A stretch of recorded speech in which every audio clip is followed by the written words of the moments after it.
Just a quick update. Things are not going well at all. I'm just not equipped to deal with this. Everything.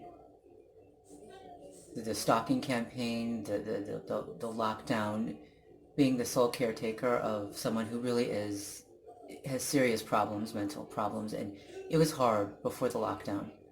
But now that it's hard to leave, I mean, yeah, we can leave now, but we still have to be extra careful, and I don't want to risk bringing a disease back to her, right?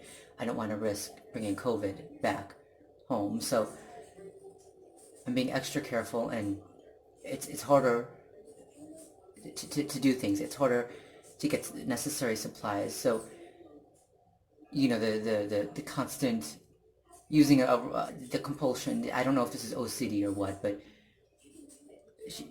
running through our supplies. Like, I'll put a fresh roll of toilet paper on the roll at night, and in the morning it'll all be in the garbage because she'll sit there and pick it off the roll and throw it away. We can't waste supplies like that.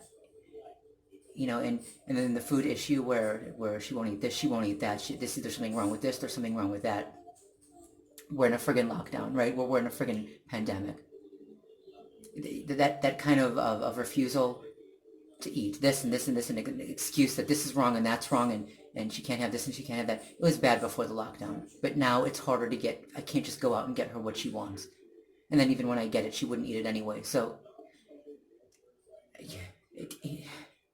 and now she read an article. I don't know where she got it. I think someone might have sent it to her on her cell phone that said that claiming that water is somehow bad for you.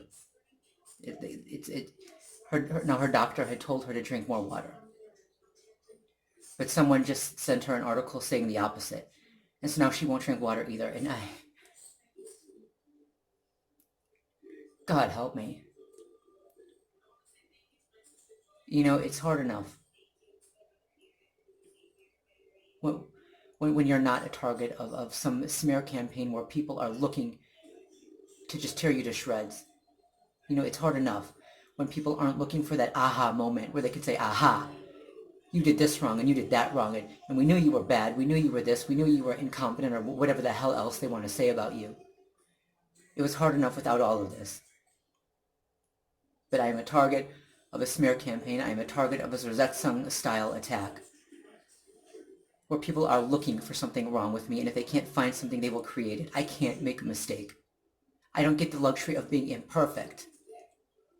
Because if I make one mistake, one, it will never be forgiven. But two, and it'll never be forgotten either. But also, it'll be used for the perpetrators to create further chaos in my life, while all the while saying it's my fault. Right? Nobody's perfect, whether they're a target of organized stalking or not. Nobody is perfect. We're all human. We make mistakes every now and then. But some people, depending on who they are, and especially, if they're perpetrators of the stalking campaign, if they're, they can pretty much do what they want and they're not held accountable. They could commit any crime. They could do horrible things, and it's always overlooked, or it's reasoned away, or it's ignored, or whatever. It's laughed off. It's joked. Whatever it is. Other people, particularly targets of organized stalking, even if we don't make a mistake, they'll find something to pin on us. But we cannot make a mistake, because if we do, that's it. They will latch onto that and never let it go. And then they'll use that to commit further injustices against us in the future, where they can say, well, it's our fault because we made that mistake, even though what they've done is not warranted. It has nothing to do with the mistake we might have made. I'm trying to think of an example here, but let me see. Okay, one, and this is a pretty easy one, but it's minor, but it's irritating. So in the building, sometimes they have a cafeteria here, so sometimes they'll have breakfast and they'll have lunch, and the residents can choose. I'm sorry, they don't have lunch. They have breakfast. See, I'm so tired, I can't even. They have breakfast and they have dinner, and the residents can choose whether or not to have that. My mom, they bring the breakfast for my mom, but she doesn't usually eat it, so I make her breakfast. As for the dinner, you have to, you fill out a weekly menu if you want them to have dinner here, and I make her lunch. But so for the dinner, I had forgotten last week to fill out the weekly menu. Okay, they didn't bring it last night, and that's why. So I called them up and I asked them, and I wasn't angry because I thought I might have forgotten. I asked them if they had the menu. I told them I might have forgotten, and they said they didn't have it. So I asked what we could do if there was still time, and the woman said, okay, it's fine, there's still time.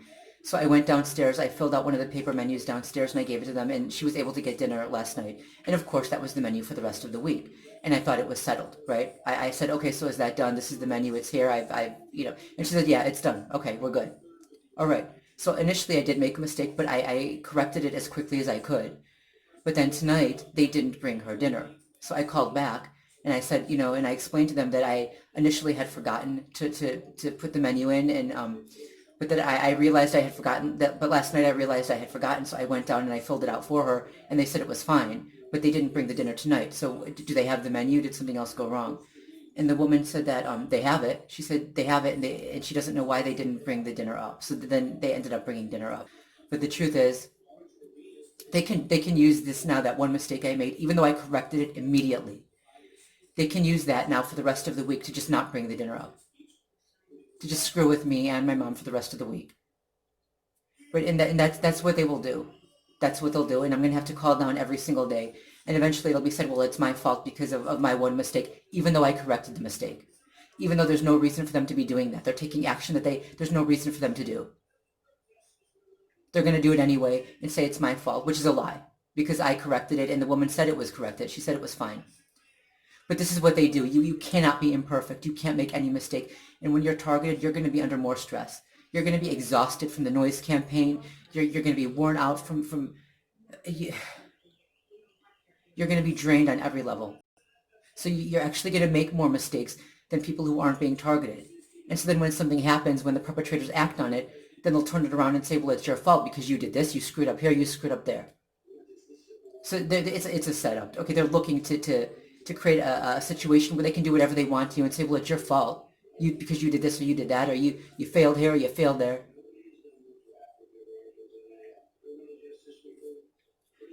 I am exhausted.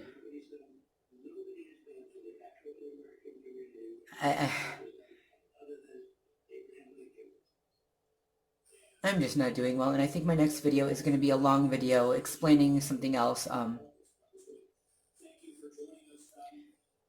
not cut out for this. I'm not cut out for this.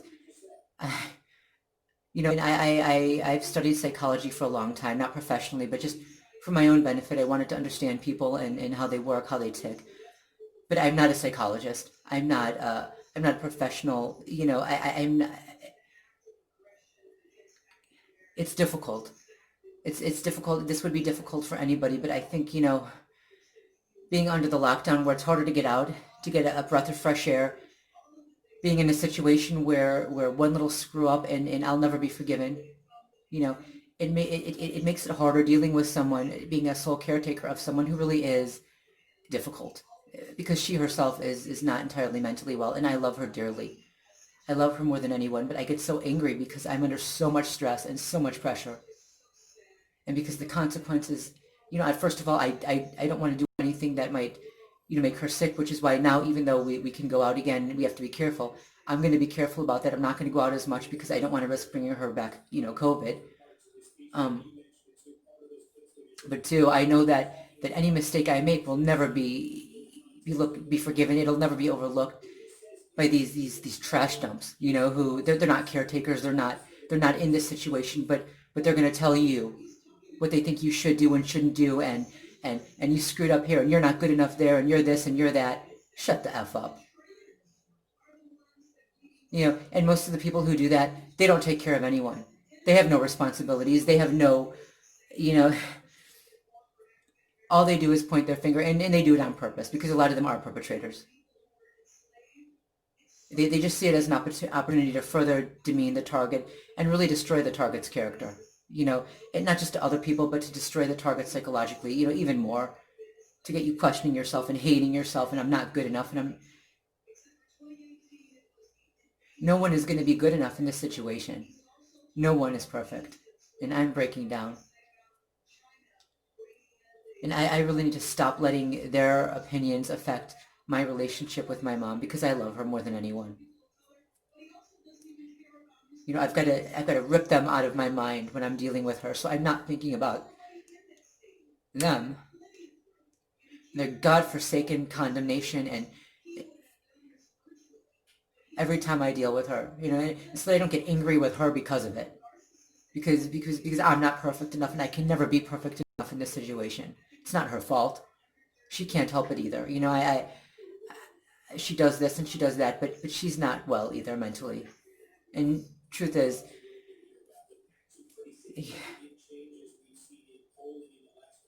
my next video is going to be long. It's going to be very long. I need to vent.